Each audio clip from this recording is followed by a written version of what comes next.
Malaquías, capítulo 1 estamos, hermanos.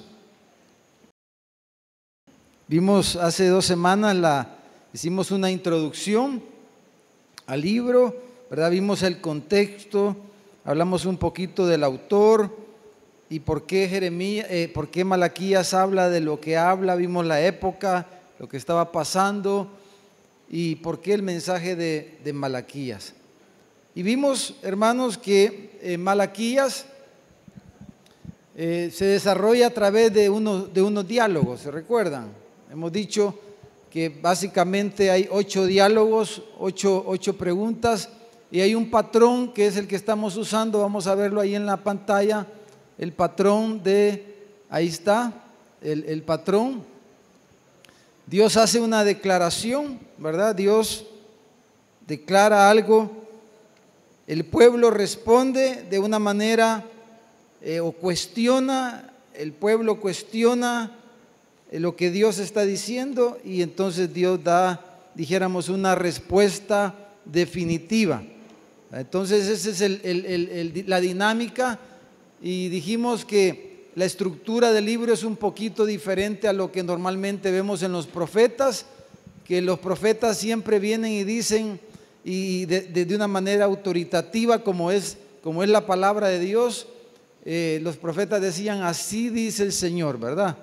Y no daban lugar a mucha discusión, pero el profeta Malaquías es diferente, es como como le llaman, es una facilitación, es una conversación, ¿verdad? Y da la oportunidad del profeta de que Dios sea cuestionado. En realidad no es la única lugar en la Biblia donde vemos esta dinámica. Por ejemplo, Isaías 5, ¿verdad? Dios es cuestionado por la gente y Dios da una respuesta y como que Dios va junto con el pueblo a juicio para ser juzgado a ver quién tenía razón. Entonces Dios está en este diálogo y la semana pasada vimos el primer diálogo en los primeros 5 versículos y la pregunta era ¿en qué nos ama Dios? ¿Verdad? Si usted mira en su Biblia, vaya señalando ahí estas preguntas. La pregunta en el versículo 2 era ¿en qué nos ha amado Dios? ¿Cómo es que Dios dice que nos ama? ¿Verdad? Ese era el cuestionamiento del pueblo. Ahora vamos a ver del versículo 6 al 14. Para aquella pregunta Dios les mostró y les hizo ver que a través de la historia, ellos podían ver de que en verdad Dios los había amado, Dios los había elegido como nación, Dios los había escogido a Jacob en vez de Esaú, y que el hecho de que ellos estaban nuevamente en Jerusalén y estaban edificando nuevamente la ciudad era una prueba de que Dios, de que Él les amaba, que Él estaba con ellos y que Dios, hermanos, estaba a favor de ellos, que los había permitido que ellos regresaran a edificar la ciudad de Jerusalén. Esa era una prueba. Eso vimos la semana pasada. Ahora vamos a nuestro texto y la pregunta número 2, hermanos, la pregunta que es nuestro tema, nuestro título esta noche es, ellos decían, ¿en qué le hemos menospreciado? ¿En qué hemos menospreciado a Dios? ¿En qué hemos menospreciado el nombre de Dios? ¿Por qué dice que nosotros lo menospreciamos y nosotros no lo menospreciamos? Están diciendo, ¿en qué lo hemos menospreciado? Entonces leamos para eso del versículo 6 al versículo 14 y veamos cómo Dios declara esto en el versículo 6. ¿Cuál es el cuestionamiento de ellos? Y luego la respuesta de Dios del versículo 7 al 14 a esa pregunta. Dice, el Hijo honra al Padre y el siervo a su Señor. Sí, pues yo soy Padre, ¿dónde está mi honra? Decía el Señor. Y si soy Señor, ¿dónde está mi temor? Dice Jehová de los ejércitos, a vosotros, oh sacerdotes, que menospreciáis mi nombre y decís, ¿en qué hemos menospreciado tu nombre? Dicen que ofrecéis sobre mi altar pan inmundo y dijisteis, ¿en qué te hemos deshonrado? en que pensáis que la mesa de Jehová es despreciable. Y cuando ofrecéis el animal ciego para el sacrificio, dice, ¿no es malo eso? Asimismo, cuando ofrecéis el cojo o el enfermo, está hablando de los animalitos, los corderitos en particular, dice, ¿no es malo? Preséntale pues a tu príncipe. ¿Acaso se agradará de ti o le serás acepto? Dice Jehová de los ejércitos. Ahora pues, orad por el favor de Dios para que tenga piedad de nosotros. Pero ¿cómo podéis agradarle si hacéis estas cosas? Dice Jehová de los ejércitos. ¿Quién también hay de vosotros que cierre las puertas o alumbre mi altar de balde? Yo no tengo complacencia en ustedes, dice Jehová de los ejércitos, ni de vuestra mano aceptaré ofrenda. Porque desde donde el sol nace hasta donde se pone, es grande mi nombre entre las naciones, y en todo lugar se ofrece a mi nombre incienso y ofrenda limpia. Porque grande es mi nombre entre las naciones, dice Jehová de los ejércitos. Y vosotros lo habéis profanado cuando decís, inmunda es la mesa de Jehová, y cuando decís que su alimento es despreciable. Habéis dicho, oh, qué fastidio es esto, y me despreciáis, dice Jehová de los ejércitos, y trajisteis lo hurtado, o cojo, o enfermo, y presentasteis ofrenda. ¿Aceptaré yo eso de vuestra mano? Dice Jehová. Maldito el que engaña, el que teniendo machos en su rebaño promete y sacrifica a Jehová lo dañado. Dice, porque yo soy gran rey, dice Jehová de los ejércitos, y mi nombre es temible entre las naciones. Diréis, sea Jehová engrandecido más allá de los límites de Israel. Entonces estamos en un diálogo nuevo, hermanos, en un segundo diálogo. Y la respuesta, ¿verdad? Y el cuestionamiento está como la primera, lleno de incredulidad y de irrespeto, dijéramos. Entonces, la declaración de Dios, dijéramos, la queja de Dios es, y el Señor usa en el versículo 6 dos figuras, usa el ejemplo de un padre y usa el ejemplo de un amo, de un señor. Y Él dice, el Padre y el Señor, que inspiran normalmente, dijéramos, respeto, y teóricamente la gente suele honrar. Y entonces Él está diciendo, yo soy su Padre, yo los engendré, yo los creé como pueblo, pero ¿dónde está mi honra si yo soy Padre de ustedes? Dice, ¿dónde está mi honra? Y si yo soy Señor, dice, ¿dónde está mi temor? Entonces Dios está usando esas dos figuras del Padre y del amo, del Señor, para hacer esa queja, porque ellos no lo estaban honrando y no estaban teniéndole temor a Dios. Y Él dice, ustedes no me temen, ustedes no me honran. Y entonces dos veces en el versículo dice que Él es grande, en el pasaje dice que Dios es grande. Él dice, yo soy grande entre las naciones. Todos me reconocen como grande, pero ustedes me tratan como cualquier cosa, dice el Señor. Él era digno de honor, pero el pueblo no lo trataba como si lo fuese. Entonces, por eso en el libro aparece varias veces el nombre, la expresión mi nombre, porque el Señor está defendiendo su nombre. Él tiene celo por su nombre, por su gloria, por su reputación, pero ellos no le estaban dando el honor, no le estaban dando la gloria que Él merecía a su nombre, al nombre de Dios, porque el pueblo estaba trayendo ofrendas impuras a Él. Entonces el Señor se queja a través del profeta.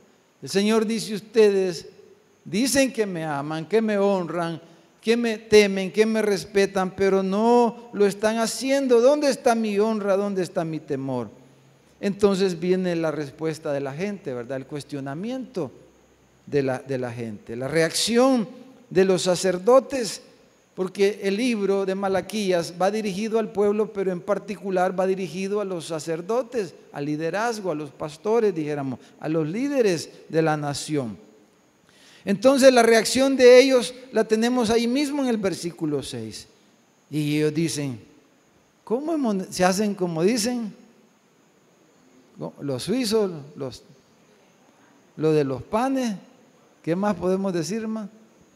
Los tontos, se hacen los que no entendían, ¿verdad? Como que dicen, ¿y en qué decimos? ¿En qué hemos despreciado tu nombre? Dice el versículo 6. Es una pregunta, dijéramos algo cínica, irónica, como cuando dijeron, ¿en qué nos has amado?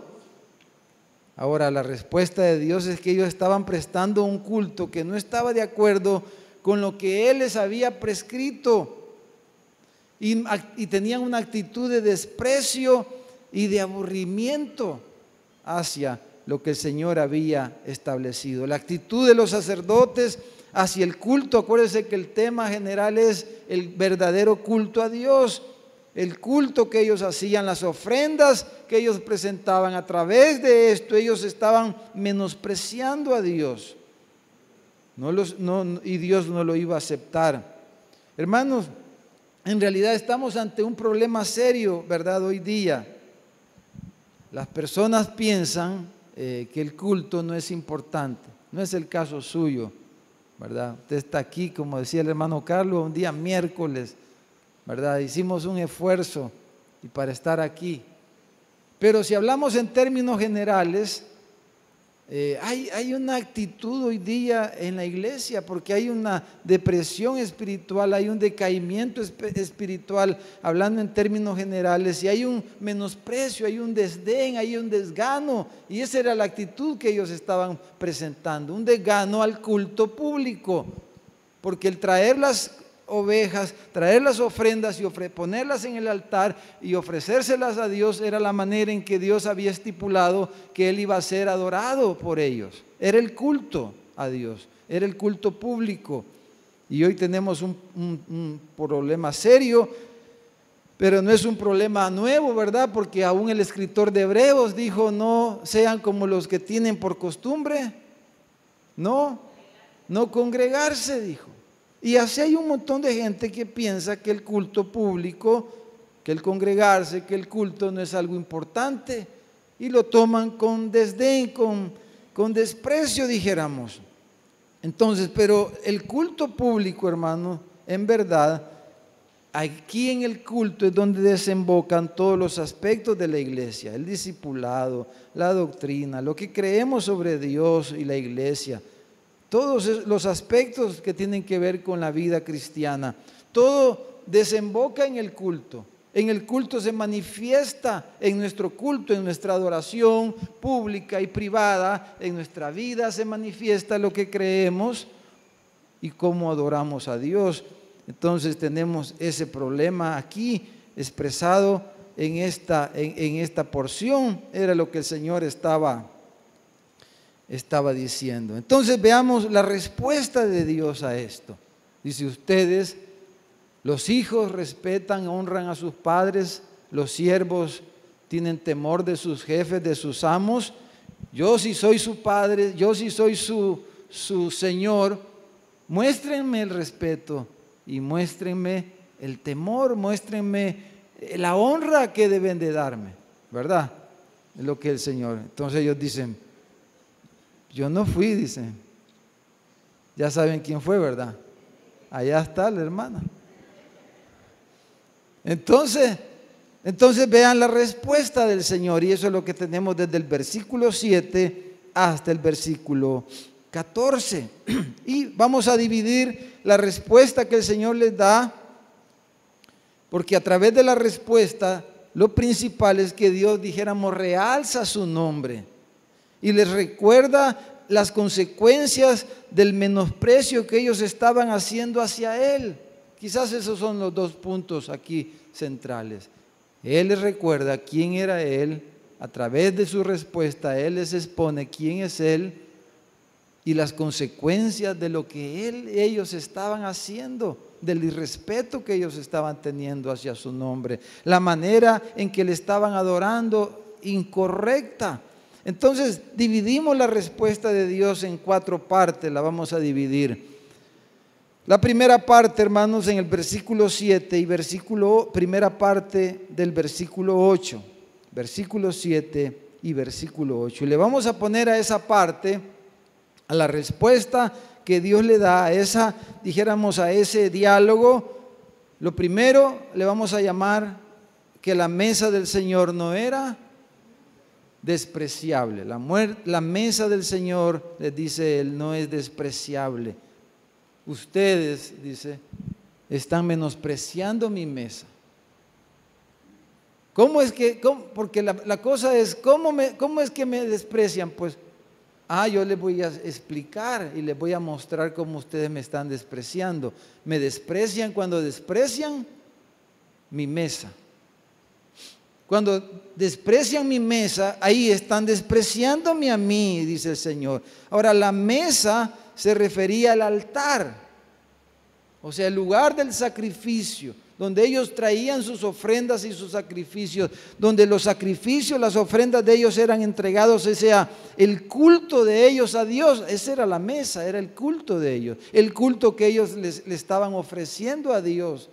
Y Él les dice, ustedes me desprecian cuando desprecian mi mesa, pero mi mesa no es despreciable, dice el Señor. Ahora, el culto, la mesa, el altar en el Antiguo Testamento, hermano, estaba compuesto y se ofrecían diferentes tipos de ofrendas, ¿verdad? Habían ofrendas de diferentes formas y aspectos, tipos. Había, por ejemplo, la ofrenda quemada, la ofrenda por el pecado, las ofrendas de agradecimiento, las ofrendas de cereales, las ofrendas de corderitos o de palominos. Los que no podían pagar un corderito y eran muy pobres, podían ofrecer una palomita, que era un animal más fácil de conseguir, dijéramos. O sea, había todo esto, hermanos, podían ofrecer todas estas cosas, pero no era que podían ofrecer cualquier cosa, sino que había una legislación minuciosa que Dios había estipulado por medio de Moisés en relación al culto. O sea, estaba bien reglamentado cómo y qué ellos debían de ofrecer y qué debían de ofrecer y cuándo debían de ofrecerlo y cómo debían de ofrecerlo. Estaba reglamentado minuciosamente la manera en que Él iba a ser adorado a través de todas estas cosas. De hecho, ¿verdad? El Nuevo Testamento aún reconoce, el Señor reconoce, el Nuevo Testamento, dijéramos, le da un reconocimiento a Moisés.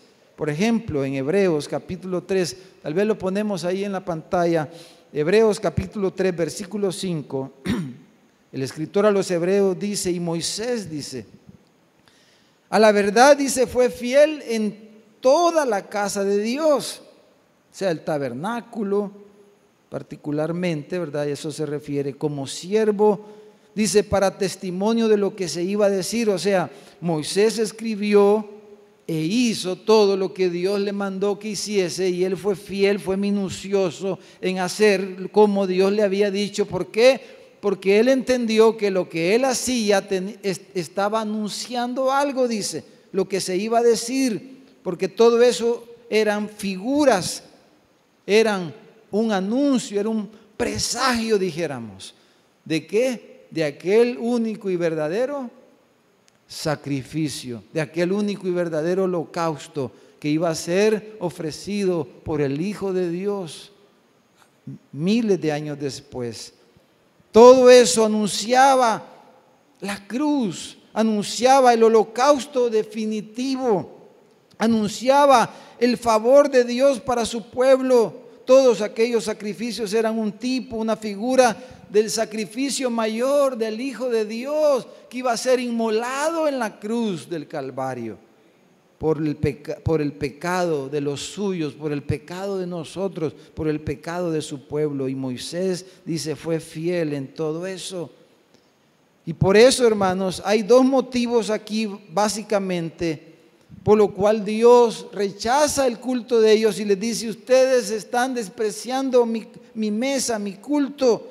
Lo primero era que ellos no estaban actuando conforme al patrón, a las ordenanzas y a todo lo que Él había dicho de cómo debían de ser traídas esas ofrendas y esos sacrificios. Entonces eso era lo primero. El culto no estaba dentro del patrón, de las ordenanzas que ellos tenían establecidas. Y lo segundo tenía que ver con su actitud, que contaminaban el altar, contaminaban el culto por su actitud de menosprecio y su actitud de indiferencia. Ahora, estas dos cosas que vemos aquí no han cambiado hoy, hermano, en el Nuevo Testamento, en nuestra época, ¿verdad? Dios espera que nosotros le adoremos como Él lo ha establecido. Amén, hermano. Él no dice: vení, adorame como a vos se te ocurra. No, Él dice: yo he establecido cómo voy a ser adorado y espero que tú lo hagas como yo he dicho que debes de hacerlo. No se trata de que tú te inventes. Bueno, el primer mandamiento se trata de eso: no te harás imágenes ni ninguna semejanza. No vas a hacer tú una idea de Dios como tú se te ocurre. No es como Él se ha revelado, es como Él ha dicho: así quiero ser adorado. Entonces eso no ha cambiado hoy día. Y Él espera que también cuando venimos y le adoramos y hacemos culto a Él, no lo hagamos con desdén y con desprecio, que no sirvamos para salir del paso, hay que hacer algo para Dios, cualquier cosa, ¿verdad? No, Él espera que lo hagamos con excelencia, con dedicación y como debe de ser hecho. Entonces esa forma indiferente de ellos lo menospreciaban, está diciendo. Ahora, exactamente ellos estaban haciendo todo esto porque traían animales ciegos, cojos, enfermos. Ellos estaban sacrificando animales, hermanos, que estaban expresamente prohibidos por la ley de Moisés. O sea, ellos estaban haciendo algo que estaba claramente prohibido, que se debía de hacer. Miren, en Deuteronomio 15:21, lo vamos a poner para leer un versículo directamente allí. Deuteronomio 15:21. Lo vamos a poner ahí en la pantalla. Mire lo que decía la ley de Moisés. Está hablando de las ofrendas. Si usted lee el pasaje después completamente, está hablando de los sacrificios. Y el Señor dice aquí: si hubiere en el defecto, o sea, en el animalito, ¿verdad? Si fuere ciego o fuere cojo, o hubiere en él cualquier falta, ¿qué dice, hermano? No lo sacrificarás a Jehová tu Dios. Ellos tenían el rollo de la ley. Ellos habían ido a la escuela dominical. Ellos habían sido instruidos en la ley de Moisés desde niños. Ellos conocían la ley de Moisés. Ellos sabían que Dios decía que esos animales no debían de ser traídos y ser puestos en el altar. Y sin embargo ellos lo estaban haciendo. Ellos lo estaban haciendo. Entonces, al hacer eso, ellos estaban menospreciando al Señor. Entonces el Señor les demuestra y les dice: ustedes, cuando traen esa ovejita ciega, están despreciando mi altar, mi culto, mi adoración, me están ofreciendo lo que yo no quiero, lo están haciendo de la manera que yo les he dicho que no debe de ser hecho, y ahí me están despreciando, dice el Señor. Entonces, eso es lo primero. Ahora, en el versículo 8, la segunda parte, y el versículo 9, vemos lo segundo. Lo segundo le vamos a titular así: el Señor no puede ser menospreciado y quedar impune el ofensor. O sea, cuando el Señor es menospreciado, el que lo menosprecia debe de ser castigado. Eso es lo que estamos diciendo. Versículo 8, la segunda parte, y el versículo 9. Por eso en el versículo 9, el Señor les dice, oren, les dice, ahora pues orad por el favor de Dios, para que tenga piedad de nosotros, les está diciendo el profeta. Porque desen cuenta lo que están haciendo. Desen cuenta, les está diciendo. No se dan cuenta lo que están haciendo. Oren a Dios y oren por piedad, oren por misericordia. ¿Por qué? Porque no esperen de que Dios se va a agradar de lo que están haciendo y que siendo Él quien Él es y siendo tan grande como Él es y mereciendo Él ser honrado, ustedes lo están ofendiendo de tal manera que no crean que va a quedar eso así nomás. O sea, Malaquías les tira aquí un desafío, les lanza un desafío al pueblo y a los sacerdotes. Oren por el favor de Dios, les está diciendo. Ahora, Malaquías hace una comparación aquí en el versículo 8, en la segunda parte. Él compara y les dice, acuérdense que ellos estaban bajo el imperio persa, ¿verdad? En ese momento, ¿se recuerda? Entonces, de parte, acuérdense que Nehemías, en este momento, Nehemías estaba ¿dónde? Allá en Persia, ¿verdad? En el palacio real, con Artajerjes. Cuando Nehemías se fue, Artajerjes había enviado otro gobernador, que no era Nehemías, no era un israelita seguramente, pero había un gobernador, era el representante del rey persa allí, y era la figura máxima de autoridad y de respeto, dijéramos, que había allí, era el gobernador. Entonces Malaquías dice, en nombre de Dios, les dice, agarren su ovejita choca, ¿verdad? Agarren su ovejita enferma, agarren su ovejita raquítica, que ya se está muriendo, y llévensela como una ofrenda al gobernador de ustedes. A ver si se las acepta, les dice. Llévensela y vean la reacción del gobernador. A ver si no los mete a la cárcel. O se enoja por la ofensa que ustedes están haciendo al ofrecerle esa cosa arruinada. ¿Verdad? Eso es lo que él dice en el versículo 8 en la segunda parte. Hagan la prueba, les dice, a ver qué va a pasar, si no se va a enojar, si acepta esa ofrenda, si se agrada de ustedes, o bien si él, un simple hombre como ustedes, no aceptaría ese regalo. ¿Cómo piensan que yo lo voy a aceptar? Dice. Si un hombre es el gobernador de ustedes, que supuestamente es tan importante, pero es un hombre al fin y al cabo como ustedes, obviamente no va a aceptar eso que ustedes le están trayendo. ¿Ustedes creen que yo les voy a aceptar? Eso es lo que el Señor está diciendo, ¿verdad? ¿Cómo pueden esperar que yo, el Señor, con S mayúscula, acepte lo que ustedes le están ofreciendo? ¿Qué haría el gobernador si ustedes hacen eso? ¿No tomaría eso como una ofensa? ¿No se enojaría contra ustedes? ¿No los mandaría castigar? Entonces Dios les está advirtiendo. Él les está diciendo, traigan ofrendas, presten culto que esté de acuerdo a lo que yo he ordenado y esperen que así yo pueda entonces ser agradado. Por eso el Señor dice, yo no tengo complacencia en ustedes, vean su actitud.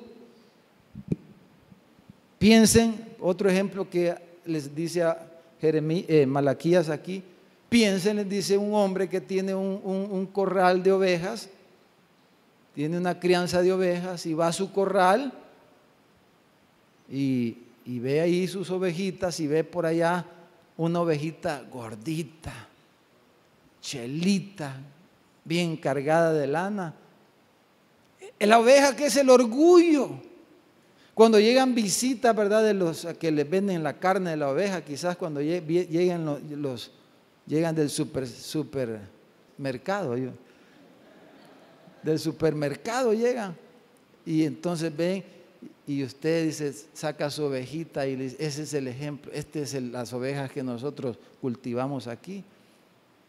Entonces ustedes van a su corral, dice, y ven la ovejita aquella y dice, ¿valdrá la pena ofrecerle a Dios esa ovejita? Si ¿cuánto me van a dar a mí allá?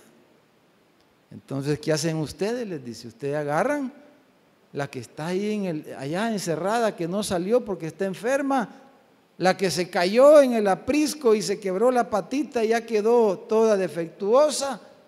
Entonces ustedes, dice, agarran esa, en vez de agarrar la que es la que ponen ustedes de ejemplo, agarran la choquita, la defectuosa, y esa me traen a mí. ¿No es eso un claro irrespeto y menosprecio a mí? Dice el Señor.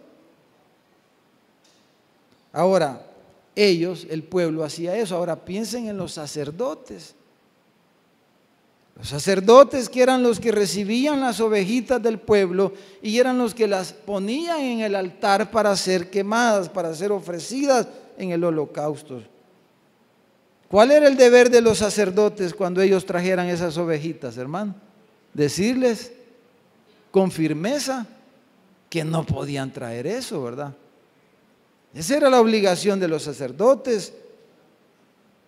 Decirles, esta ofrenda aquí no sirve, no se debe de poner en el altar, pues no está de acuerdo al patrón que Dios estableció. Vení, te voy a leer Deuteronomio 15:21, ¿verdad? Eso debería de hacer el sacerdote. Pero ¿qué era lo que el sacerdote hacía? Le decía, ¿eso traes, hijo mío? Qué buen sacerdote. No tienes nada mejor. Y el individuo respondía, no tengo nada mejor, esto es lo único que tengo. Vieras cómo me he sacrificado para traer esta ovejita choca. Era lo último que tenía. Entonces el sacerdote decía, está bien, no te preocupes, hijo mío, a Dios no le va a importar, lo acabará aceptando de todas maneras. Lo que importa es que traigas algo.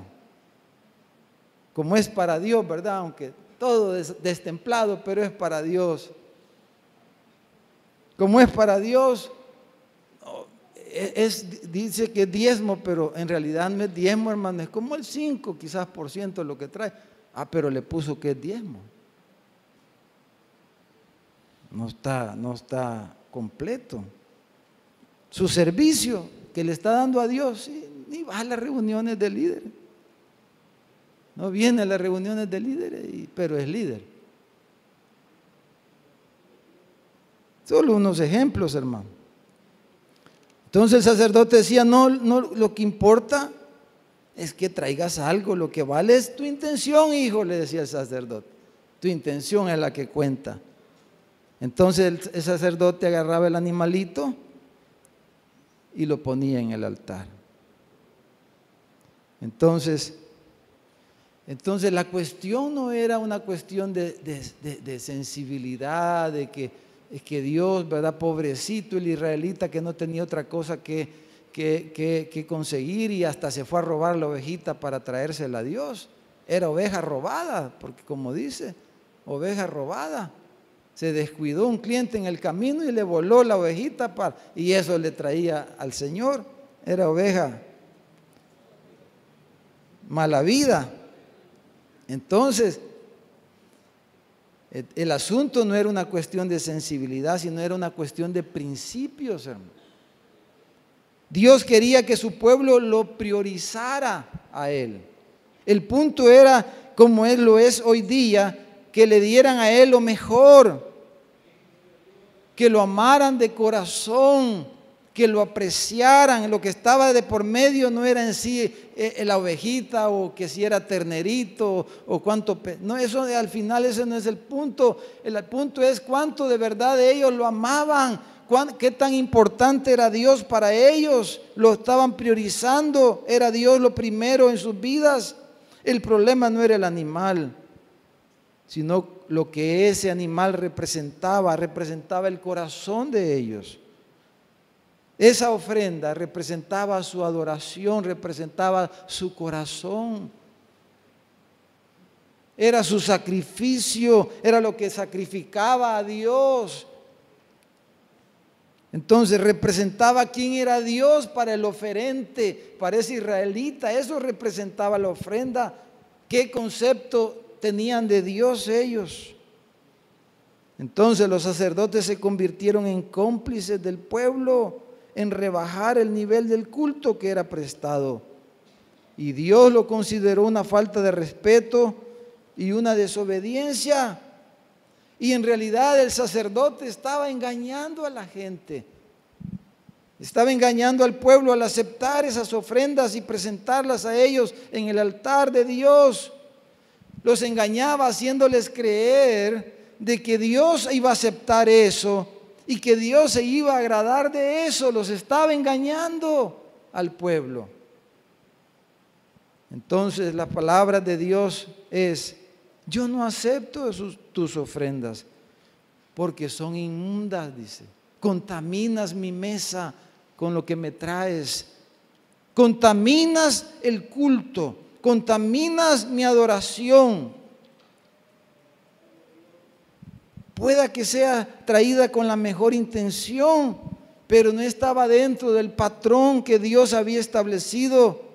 Hermanos, las personas incluso pueden querer adorar a Dios a su modo, pero si alguien lo quiere hacer, pues ahí déjelo que lo haga, pero usted no se lo pruebe. Yo lo voy a hacer así. Bueno, adelante, hermano, dígale usted.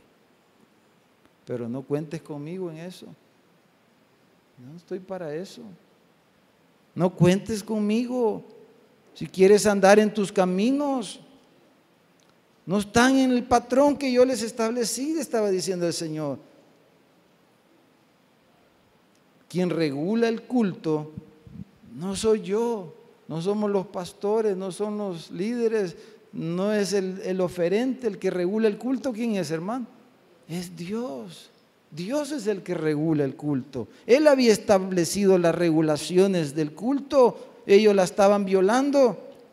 No podemos inventar una manera propia de adorar a Dios, sea con lo que sea, o en el momento, en el aspecto que sea. No, pues Él dirá que es pan inmundo. Debemos adorarle de acuerdo a su voluntad. Amén.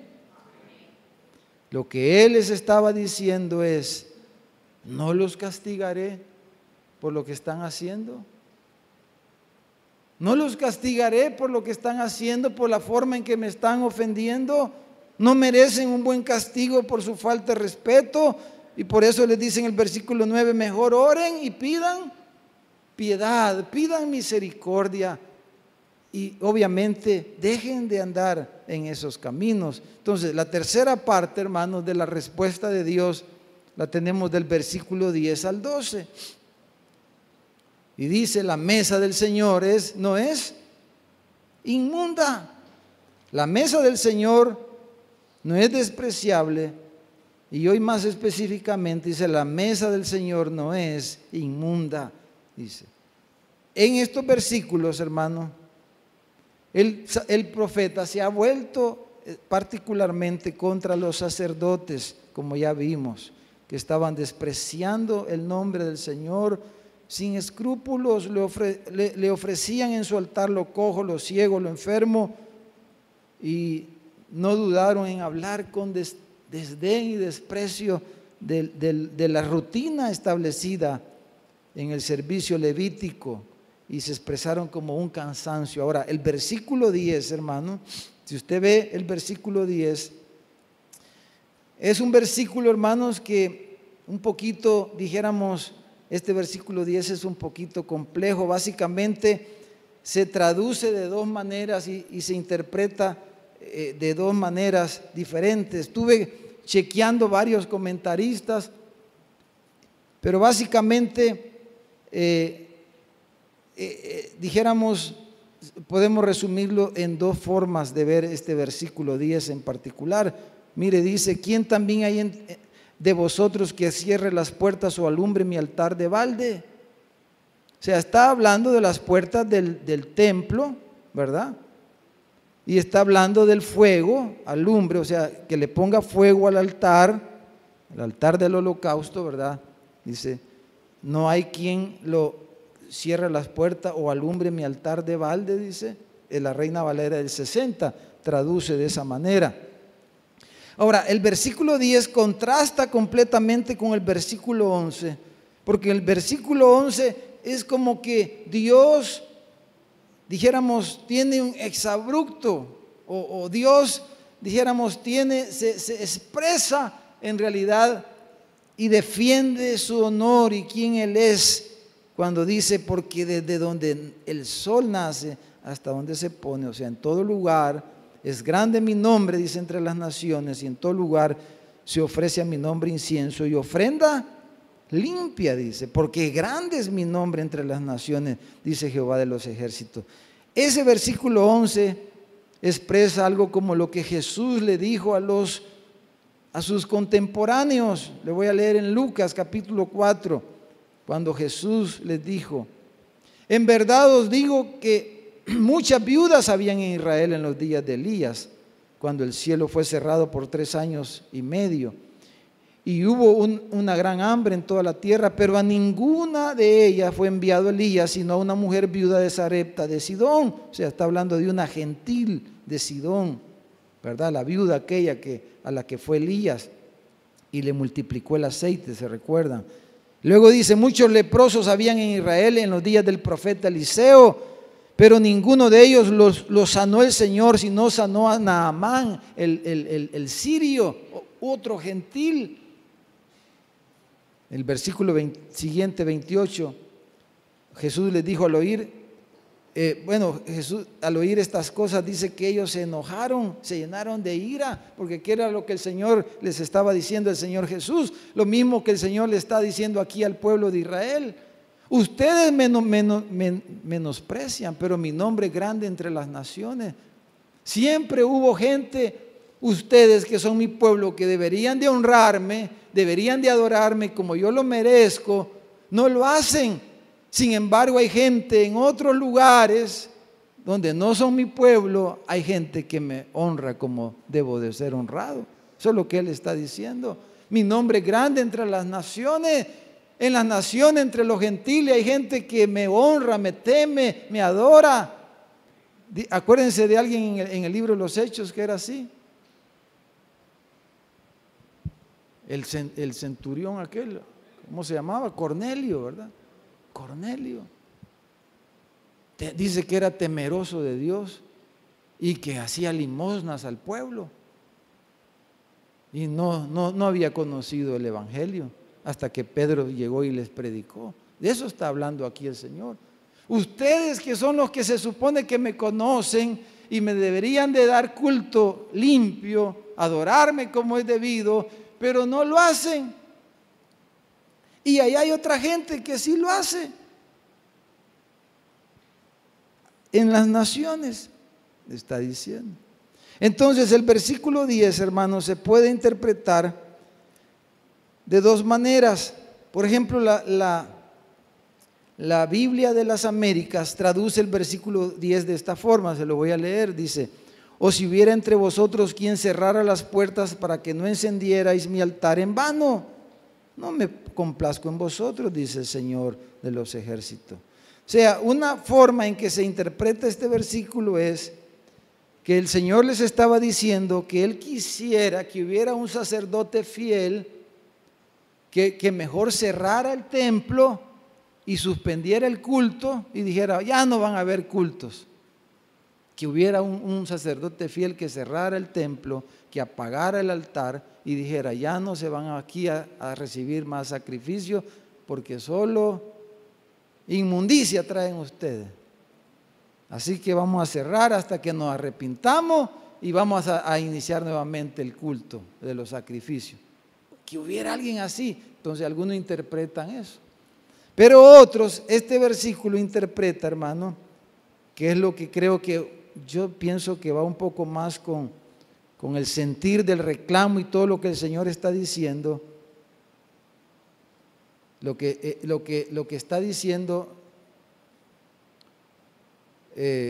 está diciendo, Voy a leerles esta otra traducción del versículo.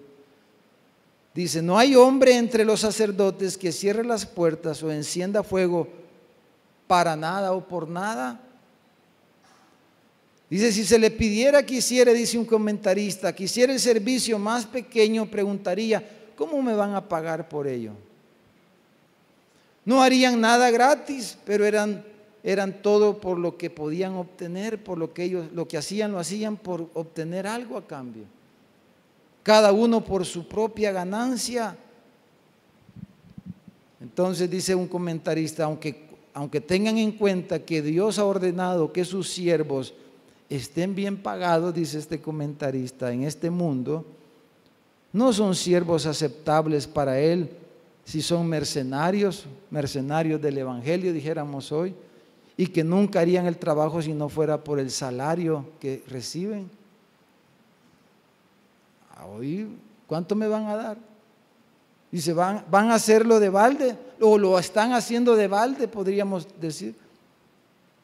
Lo que ustedes hacen, lo hacen por interés, les está diciendo el Señor, para ver qué beneficios sacan, qué pago reciben. Y el Señor de alguna manera les está diciendo: si tienen su pago, pero ustedes, su interés solo es eso, está diciendo. Su interés es el pago, lo que van a recibir. En otras palabras, como que el Señor está diciendo: ¿quién hay entre ustedes que pueda cerrar una puerta o encender un fuego sin ningún interés de ningún beneficio? ¿Qué hay entre ustedes que esté dispuesto a servir, a sacrificarse, a dar de lo suyo sin esperar nada a cambio? Es lo que el Señor está diciendo. No porque van a recibir algún beneficio económico o de cualquier otro tipo. Dios no espera que le sirvamos por nada o para nada, hermano. Dios no espera eso. Él es demasiado rico y demasiado bondadoso para pensar esperar que le sirvamos por nada. Él no solo está dispuesto, sino que Él lo hará. Él nos va. Él dice que a Pedro no le dijo el Señor Jesús, pues, ¿qué le dijo a Pedro cuando le dijo: ¿y a mí qué me vas a dar, Jesús? Si dejé hasta mi suegra, le dijo. Todo lo he dejado por tu causa, dejé mi red, mi negocio, todo lo he dejado. ¿Qué me vas a dar? ¿Y qué le dijo el Señor?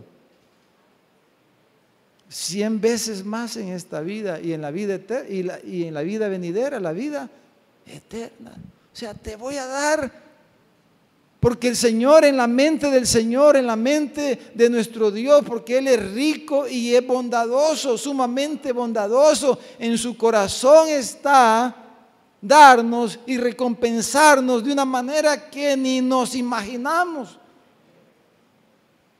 ¿No ve que va a haber un tribunal? Pues cuando Él regrese y establezca su reino, va a haber un tribunal para recompensar a sus siervos.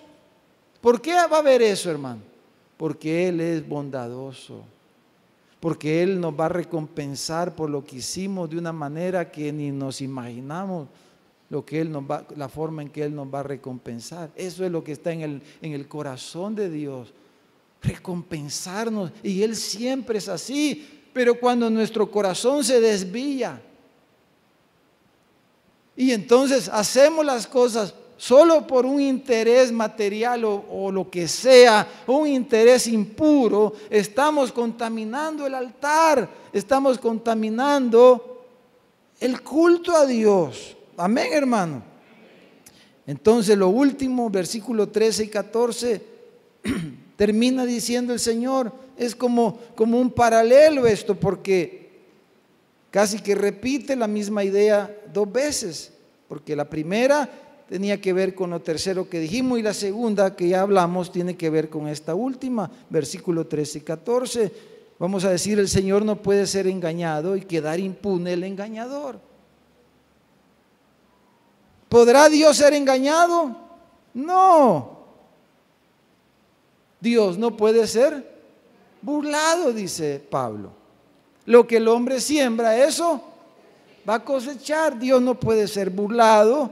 no puede ser engañado, pero la gente, y a veces nos confundimos y pensamos que podemos engañar a Dios. Ellos pensaban quizás cuando agarraban el corderito ciego, a saber qué le hacían en los ojos, ¿verdad? Porque a veces los animalitos cuando están ciegos se le voltean los ojos y quedan cheles de los ojos, ¿verdad? Y quizás le pintaban ahí no sé, uno se imagina cosas, que ya le pintaban ahí los negritos, ¿verdad? A los cheles del ojo para que pareciera que miraba. Y como el sacerdote no ponía a hacerle un examen no lo mandaba donde don Mincho al corderito para que le hicieran examen de la vista, ¿verdad, hermano? No, él solo lo miraba y lo agarraba.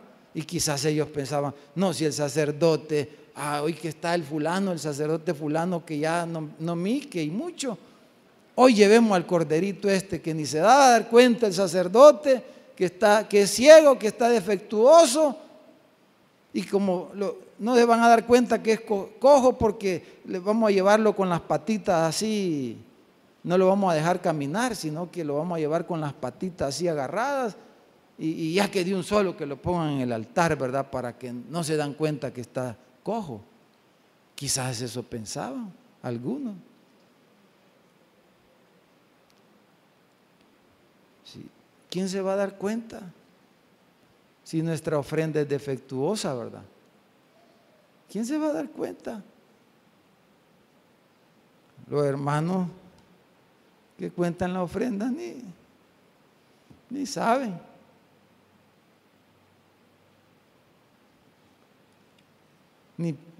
Hoy por eso pasamos lista, hermano, para ayudarnos a que nos acordemos que sí, Dios se da cuenta. Es para ayudarnos, acordarnos que Dios se da cuenta. Porque a veces pensamos que no se da cuenta. Acordamos algo, hablando de nuestro servicio. Dice, yo voy a ir, dice alguien. Yo lo voy a hacer. Yo agarro el cargo ese. ¿Y lo hizo? No lo hizo. Ni nadie se da cuenta. Nadie se va a fijar. Dice. No sé, nadie va a saber. O sea, pensamos. Muchas veces el diablo nos engaña haciéndonos creer que podemos, como que Dios pudiera ser engañado si nuestros pensamientos están desnudos delante de Él. ¿Y dónde huiremos de su presencia? Si vamos allá al otro lado del mar, allá va a estar Él, y si nos metemos al fondo del mar, ahí va a estar Él, y si nos vamos al pico más alto, a la montaña ahí va a estar Él. ¿Dónde huiré de tu presencia? No podemos huir de Dios, no podemos engañar a Dios, Él lo conoce todo, pero ellos lo estaban pretendiendo engañar. Además, como dice el versículo 13, de su actitud, de que traían lo hurtado, dice lo cojo, lo enfermo, y presentaban este tipo de ofrenda, el Señor vuelve a decir, ¿aceptaré yo eso de vuestra mano? Y mire el versículo 14, cómo termina esta porción. Dice, maldito el que engaña, el que teniendo machos en su rebaño, porque el asunto era que tenían macho en su rebaño, tenían oveja buena en el rebaño, pero no la ofrecían, sino que ofrecían lo arruinado. Ofrecían lo de menor valor para Dios, en servicio a Dios. No ofrecían lo mejor, no le estaban dando lo mejor a Dios, le estaban dando lo peor a Dios. Y Dios lo estaba viendo. Entonces Dios está describiendo adoradores profanos, descuidados, que hacían voto de sacrificio al Señor y no cumplían. No porque no tuvieran, Dios los había bendecido porque tenían oveja en su rebaño. Dios los había prosperado, tenían oveja en su rebaño, pero no le daban al Señor conforme a lo que les había prosperado, como dice Pablo a los Corintios, conforme a lo que cada uno el Señor le ha dado, conforme a como Dios te ha prosperado, así adora a Dios con tus bienes, por ejemplo.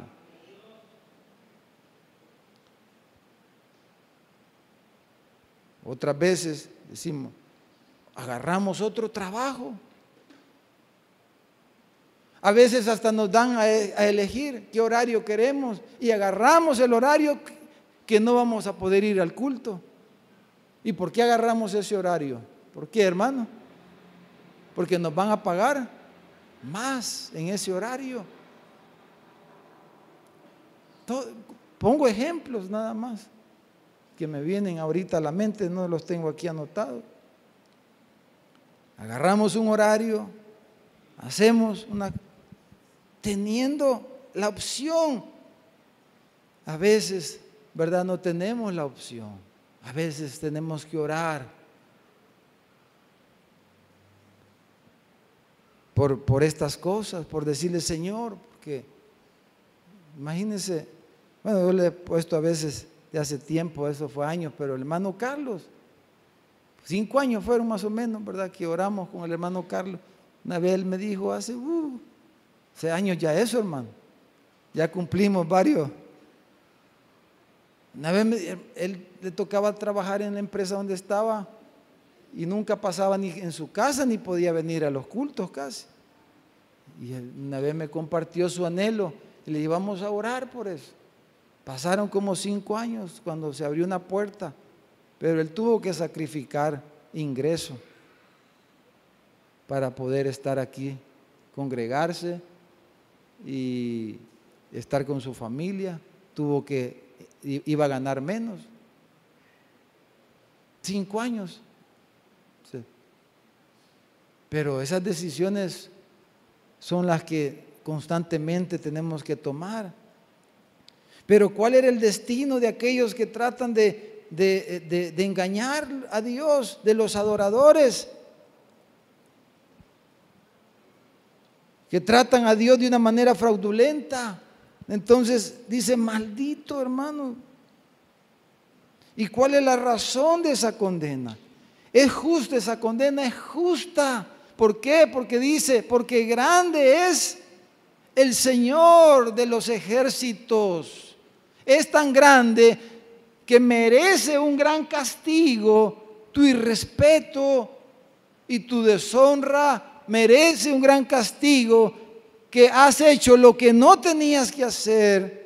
Me has deshonrado, me ha faltado el respeto, has tratado de engañarme y yo soy grande, dice el Señor, y eso merece un gran castigo en la medida de la ofensa. Así es el castigo. Por eso va a haber un infierno.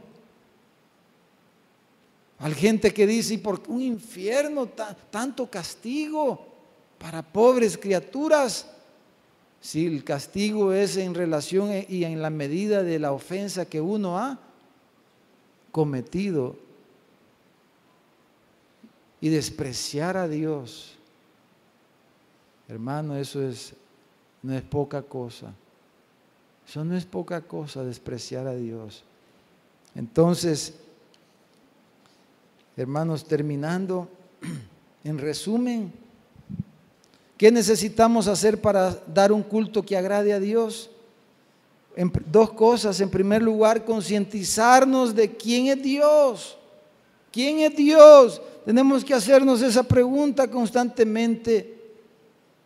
El problema de los sacerdotes y del pueblo en los días de Malaquías es que tenían una visión miope de Dios, una visión diminuta de quién era Dios. Porque el culto, la adoración a Dios no es más que la expresión de lo que creemos y de lo que entendemos de quién es Dios.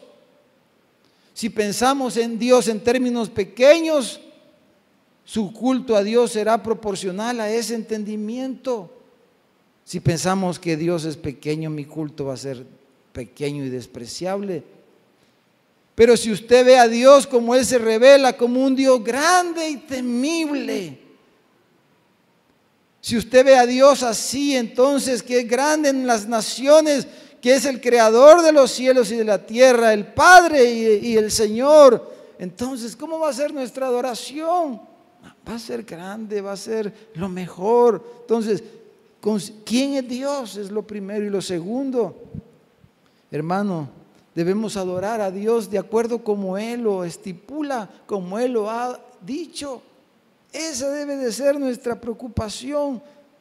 entender lo mejor posible cómo Él espera ser adorado en todos los aspectos de la vida, en el hogar, en el trabajo, con mis ingresos, con mis bienes, con mi tiempo, con el culto, con el ministerio, etcétera, etcétera. Cómo Dios quiere que hagamos estas cosas y hacerlo y decirle: Señor, dame gracia, dame el deseo, dame la voluntad, dame la fuerza, dame la sabiduría, dame los medios para hacer lo mejor para ti. Lo mejor, lo mejor, lo mejor, lo mejor para ti, porque tú eres grande, temible, majestuoso, maravilloso, un gran Salvador. Señor, todo es para ti, Señor. Es que no hay otra cosa, Señor. Eres tú el más grande, Señor. Tú eres, Señor. Entonces, que el Señor no se queje de nosotros, hermano. Que no se queje que lo estamos adorando como Él ha dicho que no debe de ser adorado. Todos nosotros somos responsables del culto. Entonces, claro, los líderes más lo somos, pero todos somos responsables. Entonces, oremos esta noche y pensemos en el culto que le estamos dando al Señor. Y pensemos también cómo le ayudamos a otros, que nuestra vida sea un ejemplo, un desafío para otros. Que nuestra iglesia sea una expresión linda, preciosa del culto verdadero, al Dios verdadero. El culto es la expresión externa de nuestro compromiso interno. El culto es la expresión externa de nuestro corazón. Si el culto que usted le ofrece a Dios, que yo le ofrezco a Dios, es insignificante, es porque esa es la idea que usted tiene del culto de Dios, que Dios es insignificante. Cuando pensamos de Dios como alguien pequeño, insignificante, nuestro culto a Dios es insignificante y pequeño. Pero cuando tenemos conciencia de la grandeza de Él, nuestro culto va a ser algo especial para Dios. Padre, esta noche, Señor, vivimos tiempo.